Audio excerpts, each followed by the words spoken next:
Welcome back to Humble Pie. I'm your host, Jimmy D. And here today, we are here with some new Union Arena coverage. I'm trying to increase the amount of videos that I'm producing on this channel for the Union Arena Humble Pie channel. We've been doing a lot of practice on the side. Those who don't know, I've qualified for Nationals, and I'll be heading down there this February 14th, Singles Awareness Day. You guys know what I'm talking about. I'll be heading down to Vegas and trying my luck to see if I can win in the top of that 100 plus people event, depending on how many people show up, of course. Best 2 out of 3, and we'll be playing whatever's out there. We got a lot of new decks coming out in Union Arena, a lot of new things that come out because this is a very fast game where it comes out just about a new set every single month. And I think it's actually to the benefit of this game, to be honest with you. It's a really nice and fun game, very easy to learn. I'm going to be doing some tutorial stuff on my Patreon if you guys want to find that down below. And how to play a lot of the games that you guys see that I focus on this channel. Because I'll be covering things like Union Arena, One Piece, Gundam TCG, I'll be Fab and Magic the Gathering in multiple different formats. And moving into, of course, into Riftbound and some other things as it become popular. As each one of these become a mainstream and something that we host over at LifeLink Games, I'll be hosting that content and posting it here and giving you guys some coverage. In some cases, I don't really have the time yet because I'm not doing this as a I'm not doing this as a full-time job. I'm doing this as a part-time job. So this is what I do in between hours and shifts, where I work about 9 to 10 hours, come in here, do some of this content where I can, edit the videos where I can. They're not the greatest. I get it. It's fine. It'll get better with time. I promise you. I've got a lot of really good ideas for this channel, a lot of great content coming your way. But I've been working on the sidelines. I've been working on the separate camera, trying to record some really cool matches and get some extra practice because, as you know, if you qualify for these things, you got to train, you got to practice. You got to see what's going to be in the meta. A lot of things that you'll be coming up here soon if you guys pay attention. I am proxying up some of the new stuff from Evangelion because that set will be coming out 2 weeks before Nationals and legal to play. And we're going to be seeing the upgraded version of the Sword Art Online set from Volume 2.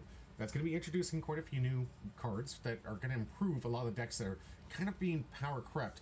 And when I say power crept, really I'm just meaning consistency crept. Like, if we're really looking at it, a lot of the mechanics of the game are still the same. You're still playing with a bunch of 4K bodies, which is your optimal. Some are 5K, which cost a lot of energy and a lot of dependency on making sure that you have the right cards in right hand to make sure you can play the 5K bodies. And you have maybe some like off-the-wall stuff with One Punch, which did what One Punch does best. I think it's really fun deck, and honestly I would say green is probably the only one that's even most capable in this format, but I'm not expecting to see a lot of it in this upcoming format. So I'm going to be trying to play my own pet deck, the one I qualified with, which you'll be seeing in this video, the Todo Annihilation deck that I built. This is upgraded from the Volume 2, and in my personal opinion is still a very viable top meta deck. And I'll explain to you why when we go over the deck list, why I think Todo is a good deck. I'll also be playing against some of the older cards that we had access to, and so Sword Art Online for this video, we're going to be playing our luck and trying our best against the blue Aincrad version of Sword Art Online, and we will be playing the upgraded version here soon on this channel, so stay tuned for that. Right now, I just wanted to showcase what we go through. Practicing is practice. The fundamentals of the game are always important. Make sure that you are sequencing your steps right, or learning the different functions, the way your deck moves, and starting to elevate yourself into a different tier of gameplay. So regardless of whether I'm expecting to see any of these decks in the Todo Annihilation deck, it's important for me to watch these plays, watch how these things go down, and maybe even important for you to watch these plays. I won't be commenting on top of the video. That's just going to have its own music and playing through there, but I will go over the deck list here in just a moment. After the deck list, we'll cut to the gameplay. You guys are welcome to check it out. I highly recommend it. It's something that I do actually a lot on my free time when I have some free time. I'll watch over some gameplay and look over, especially if I'm trying to prepare for a competition. Well, it's great to have some commentary. If I had the time, I would do it.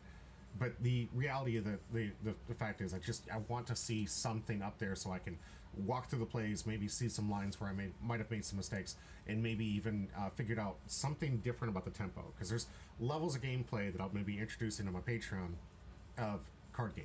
You got the basics level tier, you get the secondary tier where you're really focused on making sure you understand what the other decks are doing, the more finite and like situational rulings that can get you there, and then the higher tier, which is kind of just like the overall state of the game to which you can understand and comprehend.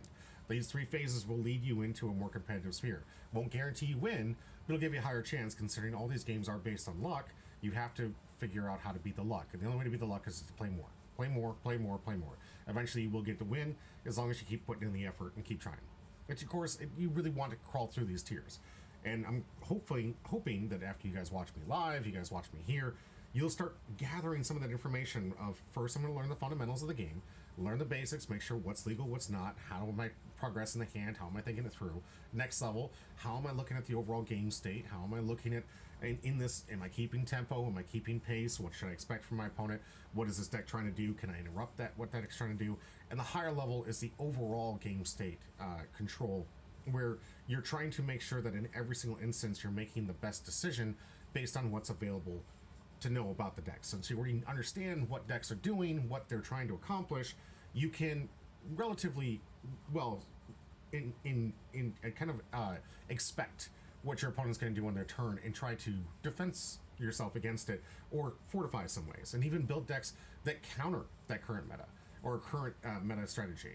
And honestly, personally, I'm going to say Todo, I think, is one of the highest counters for what's happening, especially with what's coming out in the new Sword Art Online and the Evangelion set dropping.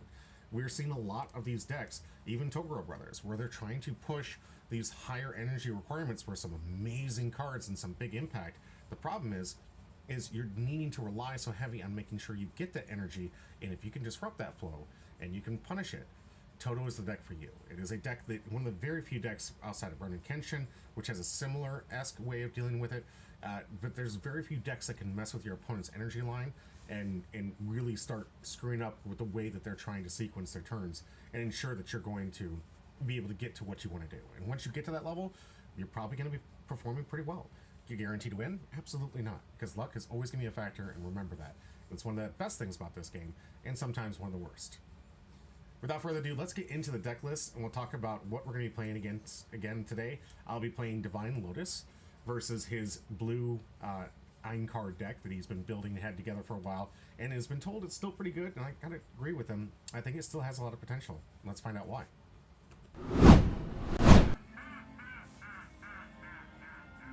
Alright, so starting off, ignore all the stuff on the sideline here. This is me not having updated this for the Union Arena slots over here, but I want to turn off these.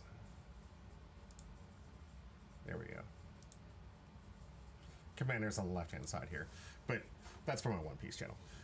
We're going to start off with looking at the blue Aincrad deck. So it's something that it was very powerful when it came out. Obviously, as each set came out, a lot of people were very bought into this. This was probably the second set to sell out at LifeLink Games, first being Demon Slayer. That one was tremendously popular, sold out almost instantaneously, and really started showing the strength of this game and the popularity of it when it gets the right IPs. So this one has a lot of following, a lot of people, I mean, you love or hate it. Obviously, if you guys understand the Reddit post of this thing, a lot of people hated this thing because of the way that the main character devolved, and a lot of people loved it. And the first season really wowed a lot of people. Where it went from there kind of went weird somewhere, but you can still love it and still find it quite entertaining, and I did too. With this one, you're going to start off with your basic 12, which is honestly what you expect to see in most decks today. This is going to change as we see that consistency creep I was talking about come out, especially what we're going to see. We already saw it, I think, in Burning Kenshin, and we're going to see it out in the red version that I can quote anyways from Evangelion, where you're going to have two costs that if there's nothing on the field, it becomes a zero cost, and it has the ability to scry one, which is extremely important for making sure you fix your hands. For now, what's most important, you want your zero cost to have something that's raid targetable. Obviously, we got raids for the Asuna and the Kirito, so you want to have these a staple, and you want to have the ones that have these what we call trigger abilities, these things that happen in life, where you have this down at the bottom, you can see where it says get. You get this card if you get it from life. You have another one that restands a character and gives a plus 3,000 BP until end of turn. So you have this restand ability, which is quite effective in certain double, triple attack type decks, and something that's going to be becoming more and more relevant as this meta keeps moving on. And of course, we're going to start off with the win, play, draw card, discard a card. I don't care if this is on, and you can see this is clearly not. This is Aincrad type deck, and this is an ALL UE. So you'd think, oh, this is supposed to be an ALO. No, it's in the proper color. It's here. It's a zero cost. The only thing you've really been looking for is make sure you have the draw discard. If your color has this card available to it, you should be playing 4 copies of this. This is one of the few things that are out there that are trying to help you get through some of those bad hands, those bad mulligans, the ones that don't allow you to see the certain part of your deck. Draw discard, always essential. Most decks have this available to them at least in one card, whether it fits in theme or not. this should be a card that you want to include in your build. It's all about consistency. You want to be able to draw, get through your deck, get the targets, make your deck perform as well as it's supposed to, and perform and do what it's intended to do. And the only way to make that consistent is to dig through your deck and make sure you're seeing the right targets, the right cards, at the right time. Getting rid of things that might be useless, too many zero costs, or too many other cards that are just not relevant at the time. Some cards that benefit from being in the trash. But this right here is what I recommend to all of you in that tier 1, making sure when you're doing some deck building, this should be a staple in any deck construction you make. Make sure you get a draw discard. Of course, you got the next one up in 1. I always recommend it have at least 4 cost of 1 in here. This one just being a raid target and something that adds to the consistency. Of course, allows you to look for the Aincrad cards that'll help you also turbo through the deck and see the answers you're looking for. If your deck has this available, absolutely do it. Only downside of this is there is no trigger on here, so you have to be very careful. Sometimes I'll actually just move to a 1 cost for 2 reasons. One, for the energy flow, want to make sure that my curve is working well. I'm getting to what I need to see. For the top end of this deck, this one you'll see is 5, which is really just 4, and on occasion 5. And 4 is like your optimal energy because you're only allowed 4 cards in the back row to play these cards. So you want to have like 4 with just 1 pip, that 1 energy generation you see in the bottom right corner, and have that representing your back row to ensure that you can play anything that you want from hand, either a raid target from life or anything from hand, to make sure that you can play all the cards and really keep the tempo going in your favor. And this is a great answer. I like this card because it allows you to search for Aincrad, look and get that consistency up. Obviously you have to sideline afterwards, but that's the same thing as the Yui, draw discard. The only downside I see to this one is there's no trigger, and as we're seeing from a lot of these new decks being released, a lot of the decks are going like very trigger happy. You're going to have something where it's near 46 to 48 of 50 cards in your deck have at least some kind of trigger, and you want to be leaning that way. Is that always optional? Always an option? No, it's not. A lot of these decks just don't have the cards to make sure that you can get that number up. But it is going to make the other side, that luck side of your deck, a little more consistent if you have something to trigger for it. But still recommend at least 1 cost in here to make sure that that curve goes up. You want to have that 0 to 1, making sure the consistency is there so you don't have any dead hands. Another 1 cost. This one in and out of decks. I love these cards along with the draw discard, these Yui cards. This one being an Aincrad Yui, but it allows you to basically bounce a character to your hand, and of course you have to replay it. A lot of people are like, no, for 1 double pip, that seems, nah, I really like it. It's a great way to get your energy online real quick, open up a spot when necessary to play some other cards so you don't put anything in the exile area and you still have cards that are virtually useful. Not to mention being able to replay the draw 1 discard is super strong. I mean, you can also play this Kirito if you want to as well. So definitely recommend it. Doesn't have a trigger again, so we limit how many we play of these. And most people will say it takes away from tempo. I disagree.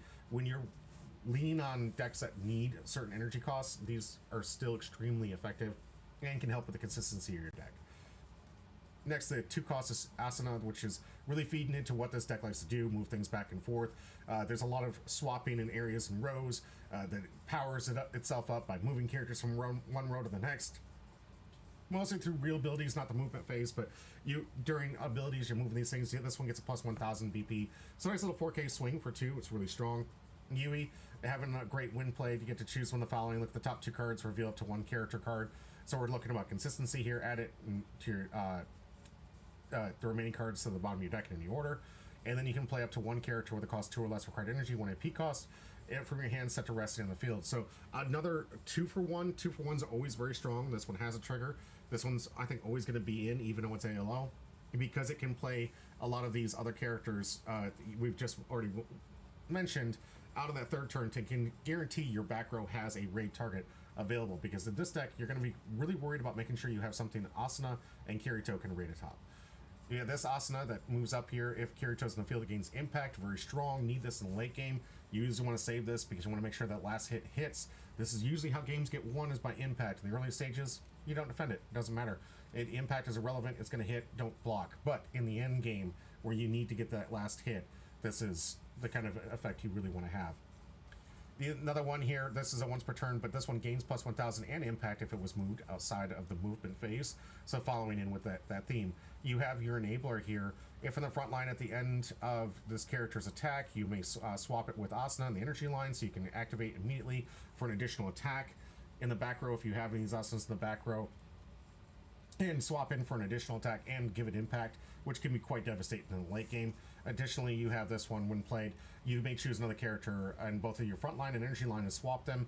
This is the kind of thing that's going to kind of work against Todo. This deck not actually optimal for Todo to have to play against because it has so much of this fixing yourself, moving the stuff on your own, especially with this Kirito here that has the double pips, but when played it can choose a character on your field and move it to another line. So when you play this, you can constantly keep moving things on your own, and this can fix the cards that don't have step, that allow you to move from your front line to the back line, and fix these issues when Todo tries to mess with energy. Of course, we're going to go with the 4 finals, and the final trigger being that restand to AP. In the 4 specials, this one, of course, being leaned on Kirito, so this one's going to be your basic 3,000 less unless Kirito's in the field, and you get 5,000 or less. I do like this card. This one's been in and out a lot of different decks. I like its ability to win sideline. You can add this card to your hand, so it just doesn't die.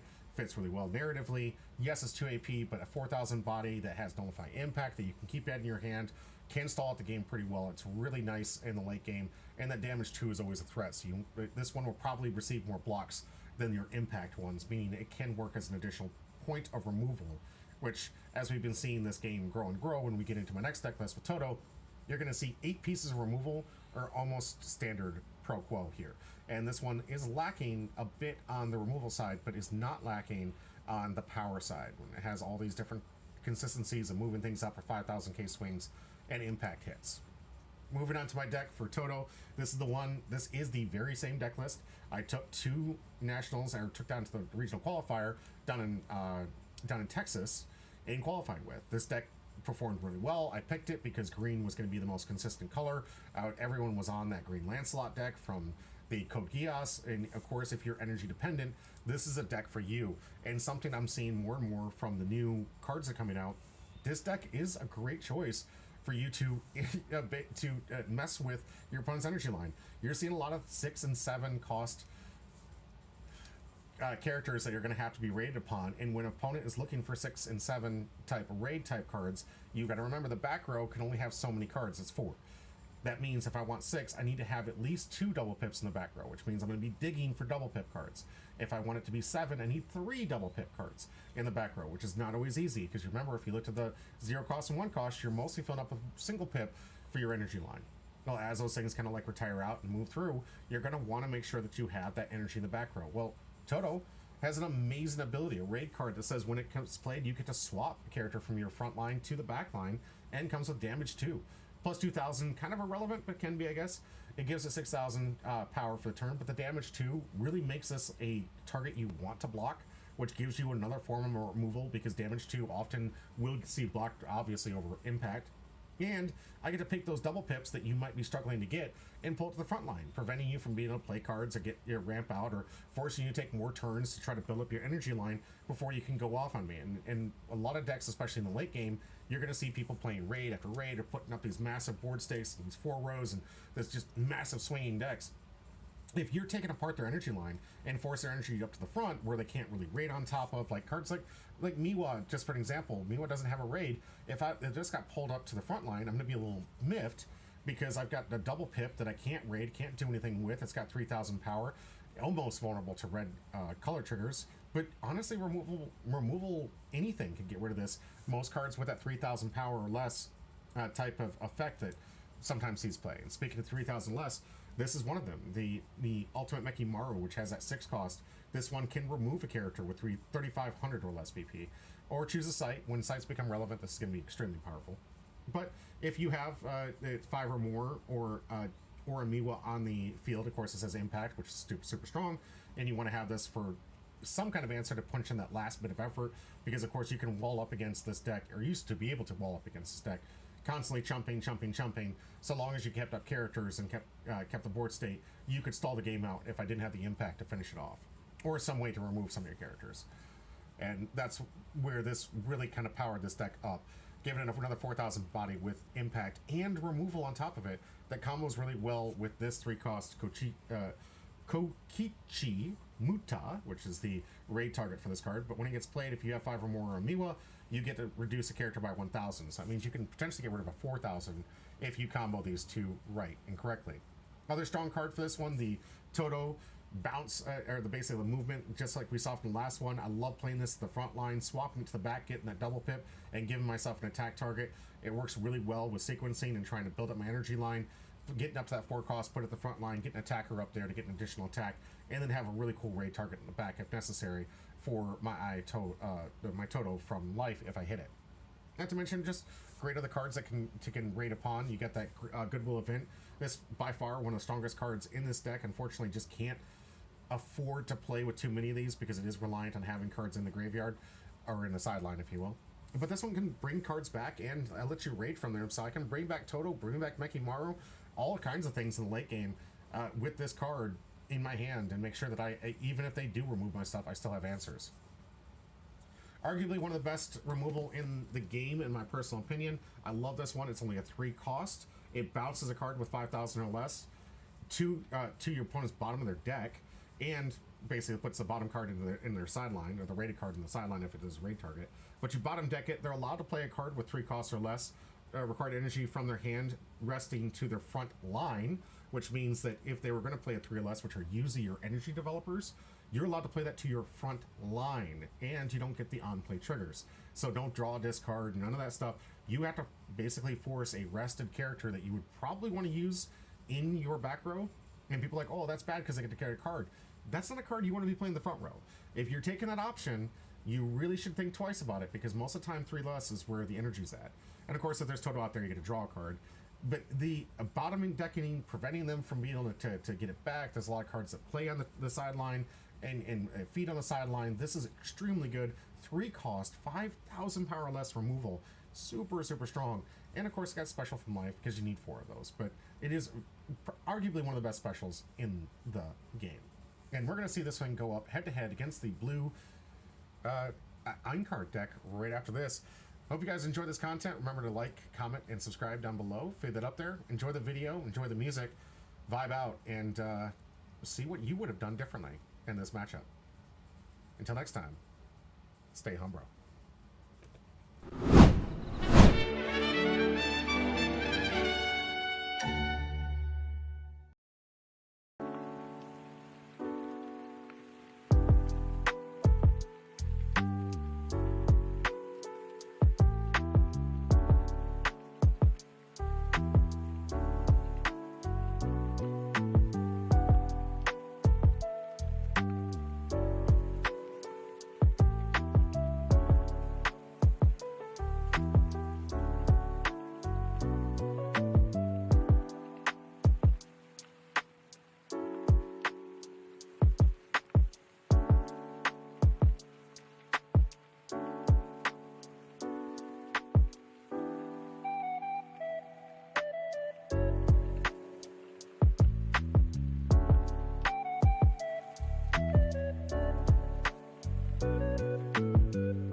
destiny, honestly a mystery. Must be you.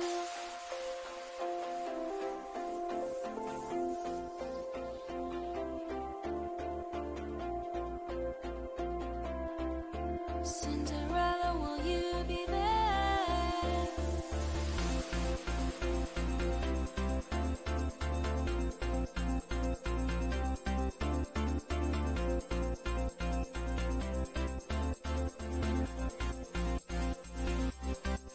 Cinderella boy, I love you. Kimiko, you be Nikis.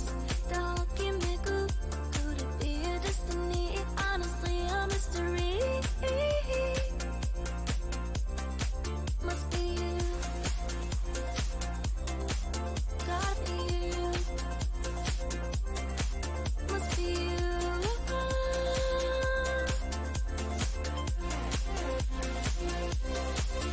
Cinderella boy, I love you.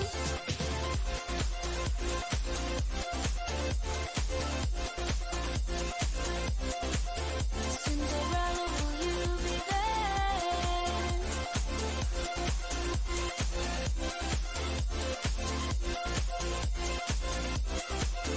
Gotta be you.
that's going to do it for this round.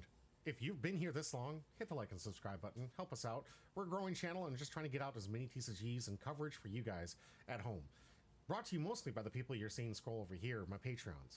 The ones that help me fund and do everything I can to try to expand this channel to cover multitudes of different TCGs that you are seeing here. You like the one you're watching now? That's great. We also have other things that you might like, from a broad spectrum of the Bondi to the new League of Legends, Riftbound games, and other independents like Alpha Clash. We like to cover as many games here, and I love all these TCGs. Most of the time I take part in. If you guys are liking this content, though, please help us grow, help us get into the point where we can improve our quality of content for you, and get to the point where you guys really get the product that you deserve. Thank you for being here, as always. This is going to be it for today. I hope to see you in the next video. That might be listed up here. I don't know, editor, can you help me out?